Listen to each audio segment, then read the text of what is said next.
Retour de l'antenne de Polytech TV pour une émission proposée par Achat Concept Eco sur les achats responsables. Initialement, nous avions prévu de parler de la relation fournisseur et donneur d'ordre. Le thème a un petit peu changé, mais on reste bien sûr dans le domaine des achats responsables avec la norme ISO 26000. J'ai à mes côtés Meryl Aubrin, qui est ingénieure à l'action régionale Île-de-France du groupe AFNOR. Bonjour. Bonjour. Gérard Bruno, qui est vice-président de l'Obsar, ça va fonctionner, ne vous inquiétez pas, l'Observatoire des achats responsables, et Bruno Frel, donc, qui organise cette émission, qui est fondateur d'Achat Concept Eco, et il est responsable de technique et développement. Alors, la norme ISO 26000 est en fait l'unique norme internationale qui vise à fournir aux organisations les lignes directrices de la responsabilité sociétale. Alors, on va peut-être, pour cadrer les choses, Meryl Aubrin, parler de cette norme ISO 26000. Oui, reprendre quelques principes essentiels de ce référentiel qui a un an déjà, puisqu'il a vu le jour officiellement le 1er novembre 2010. Et en fait, dans sa logique et dans son fonctionnement, c'était d'aider les organisations. Alors, qu'est-ce qu'on entend par organisation? C'est aussi bien les entreprises de toute taille que les associations, que les collectivités, à s'engager dans une démarche de responsabilité sociétale qui n'est autre qu'une démarche de développement durable. Pour ce faire, au lieu de s'adresser à un système classique, on est sur la construction d'une stratégie de développement durable. Qu'est-ce que ça veut dire? C'est s'intéresser à des grands principes dans ses choix et dans ses modes de décision. Pour prendre une décision selon une démarche ISO 26000, on va s'engager sur 7 principes fondamentaux qui tournent autour de la transparence, de la redevabilité, de comportement éthique, de prendre en compte les intérêts de ces fameux acteurs internes et externes que sont les parties prenantes, de respecter les lois quand elles existent sur un certain nombre de sujets et de se tourner vers des normes internationales de comportement ou vers même la Déclaration universelle des droits de l'homme sur l'ensemble des sujets qui peuvent se présenter à nous quand on construit une démarche de responsabilité sociétale. Alors bien sûr, ce sont des thèmes très génériques et pour les rendre un peu plus pragmatiques, opérationnels, on a décidé en fait de créer une boîte à outils de 7 grands thèmes principaux qui tournent autour de l'organisation de chaque structure, qui vont parler d'environnement, de consommateurs, d'ancrage territorial, de conditions de travail, de loyauté des pratiques, de bonne conduite des affaires, pour en faire notamment dans la relation justement, fournisseur. Ouais. Voilà, c'est clairement ce lien qu'on va mettre en avant pour essayer de rendre un peu plus opérationnel ces grands principes de responsabilité sociétale. Alors c'est vrai que cette norme qui n'est pas certifiable, pour de multiples raisons, par rapport à la complexité des enjeux qu'elle présente, mais aussi dans un souci de travailler aussi bien sur les résultats et la performance que sur les moyens et les méthodes de mise en œuvre. On se rend compte depuis un certain nombre de mois, et j'ai envie de dire d'années, que l'une des portes d'entrée maintenant de la responsabilité sociétale, notamment pour les entreprises, c'est la porte d'entrée des achats. Au départ, on pouvait penser que c'était uniquement l'environnement et maintenant, on sent bien que les acheteurs, que les fournisseurs s'intéressent à la responsabilité sociétale par le volet achat. Alors les achats dans la norme ISO 26000, on l'a dit en énonçant les grands thèmes, c'est aussi bien sur la loyauté des pratiques, la bonne pratique des affaires, que le volet consommateur, que le choix en termes d'impact environnement, de conditions de travail. Donc c'est présent dans l'ensemble des grandes thématiques. C'est un thème transverse, d'où la nécessité d'aller plus loin. Mais j'ai envie de dire, là, c'est le rôle des groupes de travail qui existent déjà pour mettre en place une adaptation, une déclinaison au secteur achat de ce référentiel. Alors, on précise quand même que la norme est par définition volontaire, hein, il n'y a pas de contraintes réglementaires. Combien d'entreprises en France, depuis un an, se sont rapprochées de l'AFNOR pour... Alors, c'est difficile, à plusieurs stades. Je pense qu'il y a une question de maturité d'entreprise entre celle qui est impliquée depuis un certain nombre d'années sur les enjeux de la responsabilité sociétale par soit nos référentiels français qui existaient à l'époque, le SD 21000, ou même des démarches personnelles. Donc, et puis il y a ceux qui découvrent, donc ceux qui viennent assister à des formations spécifiques sur la norme avant de se lancer dans des outils un peu plus pragmatiques. La seule chose que je peux vous dire, c'est qu'on a fait une réunion il y a une semaine sur l'ISO 26000 un an après et qu'on a eu plus de 600 inscrits et 450 présents. Ce qui veut dire que oui, l'intérêt, il est là. La transformation va se faire au fur et à mesure, mais l'intérêt, il est bien présent. Gérard Bruno, je le disais, vous êtes vice-président de l'Obsar, l'Observatoire des achats responsables. En 2 mots, quelles sont ses missions et quel est son fonctionnement?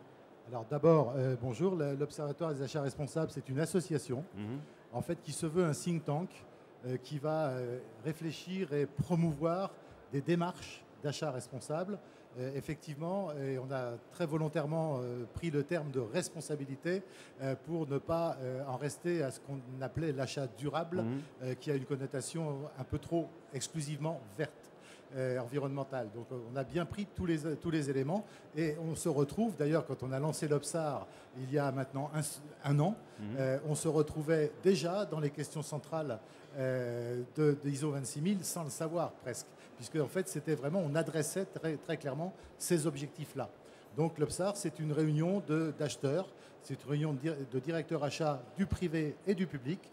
Moi-même, je suis ancien chargé de mission interministérielle aux achats responsables. Et donc, on a effectivement, avec Pierre Pelouzet, qui est le président de la CEDAF, hein, la compagnie des directeurs et des dirigeants et acheteurs de France, et par ailleurs directeur des achats, la SNCF, souhaité nous doter d'un outil associatif qui permette de fédérer et d'avancer, de promouvoir les achats responsables. Alors j'ai une question un petit peu collatérale, puis on reviendra sur le débat de la norme et de sa déclinaison. Buy & Care a été créé ici à Paris il y a 4 ans maintenant, je crois. Est-ce que le contexte économique financier mondial a mis un frein à cette démarche des entreprises? Ou est-ce que, et je veux dire par là, ce qui pouvait paraître comme quelque chose d'évident et de facile à mettre en œuvre il y a encore 4 ou 5 ans, est peut-être plus compliqué à imposer au conseil d'administration, aux directions générales, aujourd'hui dans les grandes entreprises? Alors je vais vous dire, tout dépend du départ de la réflexion. Si on a des a priori, vous avez peut-être raison, c'est plus compliqué. Si on réfléchit, on trouve que c'est la bonne voie pour en sortir. Donc très clairement, il est évident, quand on commence à réfléchir vraiment sur les choses, qu'on travaille à long terme, qu'on intègre le coût global, qu'on a un certain nombre d'éléments à prendre en compte qui vont dans le sens de la responsabilité sociétale et qui font en fait qu'on fait des achats en faisant, je dirais, des économies intelligentes, mais en apportant du sens et de la création de valeur. D'accord ? Et donc ça, c'est vraiment très important. C'est là qu'on se retrouve dans les démarches d'ISO totalement, puisque l'idée, c'est de faire le contraire que le cost-killing. Hein, c'est pas simplement de casser les coûts à l'achat immédiat, c'est d'intégrer l'impact de son acte d'achat sur la suite, la vie du produit, la vie du service, y compris sa fin de vie d'ailleurs, sa valorisation, son recyclage, etc. Donc un certain nombre d'éléments qui sont dans l'intelligence, je dirais, de l'économie. Et donc une des missions, et je reviens effectivement à notre débat, une de vos missions aujourd'hui, c'est de décliner cette norme ISO 26000 au niveau des achats, sur la fonction achat. Alors, il y a un groupe de travail qui s'est mis au travail, c'est pour ça qu'il a été créé. De qui est-il composé et je dirais, quel est son objectif à court terme? Alors d'abord, je voulais simplement dire en un mot que ce groupe de travail, il était effectivement volontaire. C'est une démarche conjointe des créateurs de l'Obsar, y compris donc Jacques Schramm, qui est PDG d'A2 Consulting, qui est un de nos sponsors, Mazars, donc, et j'ai parlé évidemment de Pierre Pelouzet et donc moi-même au niveau du SAE. On avait interpellé Olivier Perrat, donc le directeur général d'AFNOR, pour lui dire les premiers travaux qui ne prenaient pas en compte ISO, mais qui prenaient en compte l'idée d'achat responsable, c'était grands acheteurs qui s'adressaient aux autres acheteurs sans prendre en compte les parties prenantes et un peu pas complet, quoi. Aussi, il faut prendre en compte ISO. Et du coup, on a travaillé avec les parties prenantes.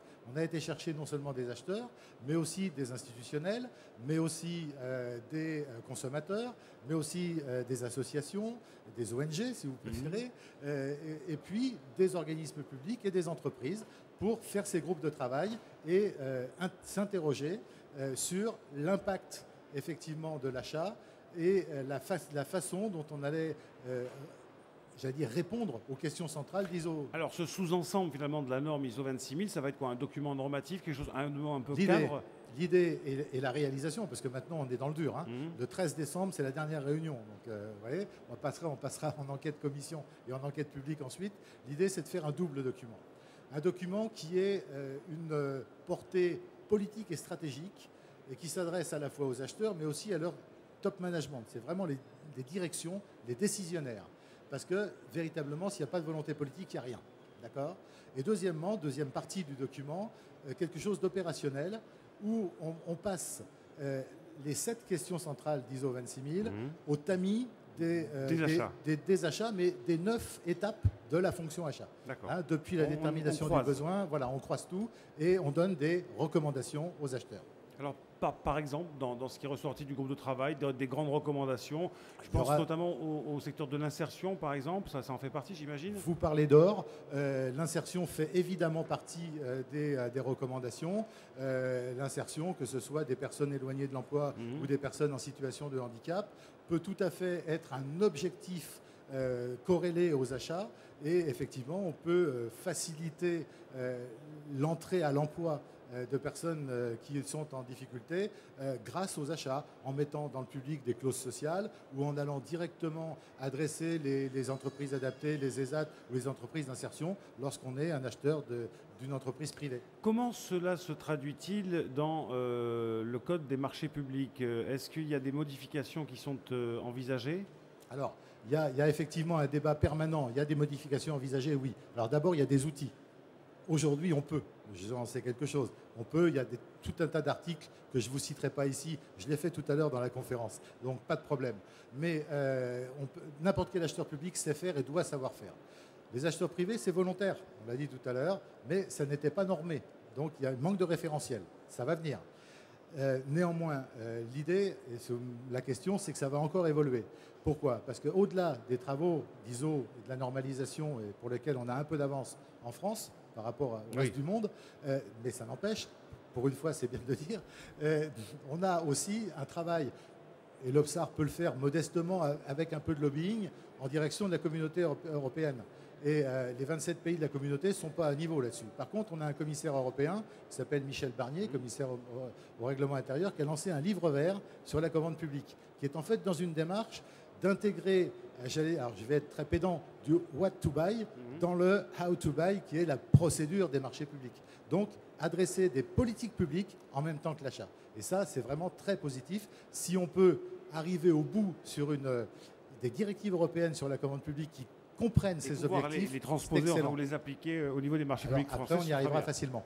Alors, Bruno Frel, vous êtes fondateur d'Achat Concept Eco. En 2 mots, dites-moi ce qu'est Achat Concept Eco, même si je le sais personnellement, mais pour nos Achat Concept Eco est un cabinet qui a été créé donc en 2005, qui accompagne des acheteurs privés et des acheteurs publics dans des démarches d'achat responsables. On les accompagne donc en assistance à maîtrise d'ouvrage. On assiste les acheteurs opérationnels dans la création de cahiers des charges qui intègrent des considérations environnementales et sociales cohérentes, je dirais, avec le reste du cahier des charges. On propose des modules de formation également très opérationnels. Et dans ces modules de formation, on capte un petit peu les attentes des acheteurs, justement, pour aller créer donc, des outils opérationnels qui vont répondre à ces attentes. Donc vous êtes dans ce qu'on appelle l'outillage, et l'outillage justement appliqué à la déclinaison de la norme ISO 26000 sur les achats. Qu'est-ce qui a déjà été fait de votre côté? Vous travaillez en ce moment, bon, vous attendez forcément qu'il y ait ce closing du 13 décembre, c'est ça? Pour commencer à travailler, vous avez déjà commencé à travailler? On a déjà commencé à travailler il y a très longtemps sur cette problématique-là. Alors, ce qui est rassurant, c'est que nos outils finalement s'inscrivent très bien dans la démarche qui se met en place aujourd'hui. Alors, on a des outils aujourd'hui qui permettent de créer justement de la concertation de toutes les parties prenantes de l'acte d'achat. Quoi par exemple? Alors, on a par exemple un outil qui va permettre de construire une relation responsable avec les fournisseurs. Alors, c'est un outil de dialogue. On va se tourner vers le fournisseur, lui poser des questions sur justement la façon de piloter son organisation. On va lui donner également un plan de progrès suite aux résultats de cette évaluation, un plan de progrès très opérationnel. Et surtout, on va donner aussi la possibilité au fournisseur d'aller aussi juger son donneur d'ordre. C'est-à-dire que c'est vraiment une évaluation réciproque. C'est le donneur d'ordre qui évalue son fournisseur, mais le fournisseur également qui va évaluer son client. Alors là, on s'est basé sur la charte de la médiation interentreprise, puisqu'on est aujourd'hui cabinet agréé par la médiation. Et cet outil ACCA s'inscrit dans cette logique-là. Donc c'est vraiment la possibilité pour le fournisseur de déclarer un petit peu... oui, déjà de formaliser ses process, par exemple, sa façon de travailler, et de les confronter à des, bon, effectivement, à des normes, oui, à une déclinaison normative. Donc du coup d'être un peu plus dans les clous, non pas par souci d'être droit dans ses bottes, mais pour effectivement faire les choses bien et pouvoir avoir aussi des marchés qui s'ouvrent plus facilement. Et puis on a d'autres exemples, j'imagine, au-delà de la relation client, enfin donneur-fournisseur, dans les achats responsables. Est-ce que, par exemple, quand on veut acheter un produit X ou Y, connaître son impact carbone, c'est sur ces aspects-là que vous travaillez? Alors aujourd'hui, on propose aux acheteurs on explique d'abord aux acheteurs tout au long du processus achat que l'achat responsable, c'est toute une série de questions. C'est je m'interroge, après je fais ou je ne fais pas, justement, dans cette notion de responsabilité. Parce qu'on peut très vite tomber dans de l'achat responsable, irresponsable. Si on veut faire pour faire et que ça n'a pas sens de faire les choses, on va droit à la catastrophe. Donc on est contre, nous, les critères tout faits qu'il faut intégrer comme ça. Voilà. Il y a une réflexion à mener tout au long du processus achat et chercher de la cohérence dans ce que l'on fait et surtout de mesurer les conséquences de ces actes. Tout à l'heure, effectivement, quand on parlait, et c'est pour compléter un petit peu ce que disait Gérard, c'est qu'il y a 3 approches au niveau de l'achat responsable, les 3 approches qui sont indissociables, qui sont complémentaires. C'est une approche produit, c'est se tourner vers les produits ou les services écologiquement et socialement les plus responsables. C'est également une approche fournisseur, apprendre à travailler avec son fournisseur, partager avec lui cette démarche. Et puis c'est une approche comportementale de l'acheteur, mesurer la conséquence de ses actes. On parlait de clause d'insertion. Une clause d'insertion qui est mal utilisée peut avoir un effet très pervers. D'accord ? Voilà. Donc, toutes ces séries de questions qu'il faut se poser tout au long du processus achat, il faut y répondre. Et pour y répondre, il faut aller chercher de l'information. Donc on a des bibliothèques virtuelles aujourd'hui qui vont couvrir une multitude de segments d'achat. On a développé à peu près 150 à 200 segments d'achat aujourd'hui. Donc dans cette bibliothèque virtuelle, l'acheteur va trouver les risques, les impacts associés à chaque segment d'achat. Donc on est sur des risques environnementaux, sociaux, mais aussi des risques de réputation, des risques financiers, etc. Il va trouver également une information sur le contexte réglementaire et normatif sur ce segment-là. Il va trouver une information sur la maturité du marché, où en sont les fournisseurs sur ce secteur d'achat. Il va trouver de l'information sur les référentiels qu'il va pouvoir rencontrer tout au long de sa démarche. Et puis, on va lui proposer toute une série de considérations environnementales et sociales, mais justement à utiliser dans le contexte global de l'information qu'on lui propose, et non pas de faire un vilain copier-coller des considérations qu'on pourrait proposer. Le copier-coller, c'est une horreur absolue. Ça ne marche jamais quand dans les achats responsables. À chaque fois, il faut le décliner dans son contexte, dans son écosystème d'entreprise, très clairement. Et effectivement, de mesurer l'impact. Et ça ne se fait que si on connaît à la fois le marché et le produit. Oui, et d'ailleurs, Bruno Frel disait go no go. On n'est pas obligé forcément de faire. Je veux dire, l'idée, c'est de s'interroger. Est-ce qu'après, on fait ou on ne fait pas? Ou go partiel. Ou go partiel. C'est un petit peu à tiroir. Sur le marché, vous parlez de marché. Aujourd'hui, le marché il est mondial. Donc ça complexifie un petit peu les choses. Quand on achetait proche de chez soi ou sur le territoire national ou limitrophe, c'était simple. Aujourd'hui, on achète partout dans le monde par des marketplaces sur le web, etc. C'est peut-être plus difficile à appréhender, non? Est-ce que ça complexifie pas un petit peu les choses? Non, je dirais que... Alors, souvent, les acheteurs nous posent la question de nous dire, bon, si on se tourne vers un fournisseur, qu'on lui demande s'il respecte les principes dictés par l'OIT. Les acheteurs nous disent, oui, on va poser cette question, le fournisseur, il y a 9 chances sur 10 qui nous répondent oui, et puis on n'a aucun moyen de voir, on n'a pas de visibilité, c'est de ça etc. que je parlais. Moi, je pense qu'il est important de poser les questions. C'est déjà du chemin. On l'a vraiment vu avec certains distributeurs, par exemple, de fournitures de bureaux qu'on accompagne depuis 4 ans. On est allé se tourner vers des fabricants, on leur a posé cette question. Au début, c'était oui, il n'y a pas de problème, on respecte. On leur a posé la deuxième fois la question pour un autre distributeur, c'est oui, je respecte, il n'y a pas de problème. Mais au bout d'un moment, à force de leur poser la question, ils se sont interrogés. Ils se rendent compte des enjeux qu'il peut y avoir derrière, ils voient que c'est une question qui revient régulièrement, et à un moment ou à un autre, ils se disent stop, on va prendre du recul, on va aller voir derrière ce qui se passe vraiment, parce que là, on multiplie le risque. Et on a des fabricants, des grandes marques d'ailleurs, qui nous ont avoué que sur 30% des produits qui faisaient fabriquer en Chine, ils n'avaient aucune visibilité. Ils nous ont demandé eux-mêmes de sortir des référencements divers des distributeurs de fournitures de bureaux, ces produits-là. Et ils sont revenus 18 mois après avec des éléments où là, il y avait vraiment, ça montrait vraiment qu'il y a des actions qui avaient été menées. Ils ont même changé de sous-traitant pour certains. Donc on voit que finalement ça avance. Donc c'est jamais un coup d'épée dans l'eau. De toute façon, ça sera progressif comme démarche. On ne peut pas du jour au lendemain changer les choses. Nous, on n'a pas la prétention de dire qu'en travaillant avec nous, les entreprises vont arriver sur du zéro problème et que tout est réglé. Non, mais aujourd'hui, il y a une prise de conscience qui fait que les choses avancent et je pense qu'il faut poser des questions. Je vais même plus loin. Il peut même y avoir des relocalisations à partir de cela.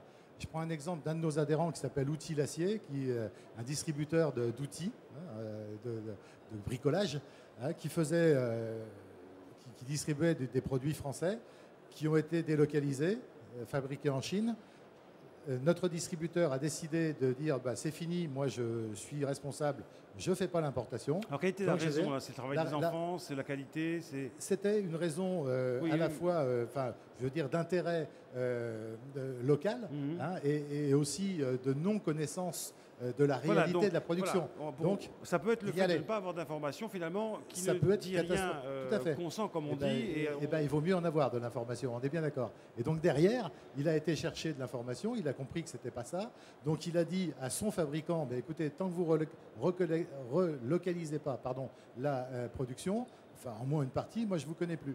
Donc, en fait, le fabricant, qui est le distributeur française, le distributeur est intervenu sur le fabricant pour dire vous relocalisez et je vous redistribue. Je me raccroche à ce que vous venez de dire. La Chine est en train aussi de réfléchir à ces choses-là, alors forcément à des échelles différentes de l'Europe. Mais je sais qu'en Chine, certaines entreprises commencent à travailler sur ces questions-là. C'est plutôt bon signe. On a des exemples où on est... oui, on a un petit peu d'exemples sur ce pays-là ou pas du tout? Il faut savoir que la Chine donc, a voté déjà positivement à la norme ISO 26000, ce qui a été quand même une surprise très agréable. Il faut savoir qu'à l'heure actuelle, parce que leur crainte s'était essentiellement tournée justement sur leur PME, et qu'ils sont en train de réfléchir à une adaptation certifiable de l'ISO 26000, ce qui veut dire que là aussi, le débat avance, aussi dans le sens d'un appui et d'une transformation de leur méthode et de leur fonctionnement. Non sans mal, parce que c'est vrai que cette norme qui n'est pas certifiable pose un certain nombre d'autres débats, ce n'est pas le cas ici, mais ce qui est important aussi de dire, je rebondis encore sur ce qui a été évoqué, c'est que bien sûr, les déclinaisons sectorielles posent des questions. La norme ISO 26000, elle est là pour ça. C'est de se poser des questions là où on ne s'en posait pas obligatoirement. Et après, il y a tout un travail. C'est l'enjeu de la normalisation. J'ai envie de dire, c'est aussi son avantage. La réglementation, on impose, c'est le coup de bâton. La norme, ça permet de réfléchir, de se donner du temps, de s'améliorer progressivement et surtout de voir jusqu'où on va aller. On pourrait imaginer une certification à terme de cette norme ou c'est difficile? Je ne peux pas me prononcer. À l'heure actuelle, elle n'est pas certifiable. Compliqué. C'est trop difficile d'envisager. C'est trop global. Et puis franchement, c'est déclinable secteur par secteur. C'est impossible d'imaginer une certification à achat responsable multimodale. Oui, comme c'est on pas peut pas. Écoutez, merci beaucoup d'être venu nous présenter cette norme ISO 26000. On a parlé du coup des relations entre donneurs d'ordre et fournisseurs, donc finalement on est rentré et resté dans la thématique. Je vous signale que vous pouvez télécharger sur le site de l'AFNOR un document très intéressant, l'ISO 26000 en 10 questions, où là vraiment vous avez toutes les informations que vous souhaitez obtenir. On va se retrouver dans un petit quart d'heure pour parler de responsabilité sociale des entreprises, de RSE, avec des enjeux et des hommes qui fera un point un petit peu sur la RSE en France, hier, aujourd'hui, demain, où est-ce qu'on en est. Là encore, des questions d'évolution des habitudes, des usages et des compréhensions des entreprises sur leur rôle sociétal. Donc rendez-vous dans un petit quart d'heure, ici même. Merci.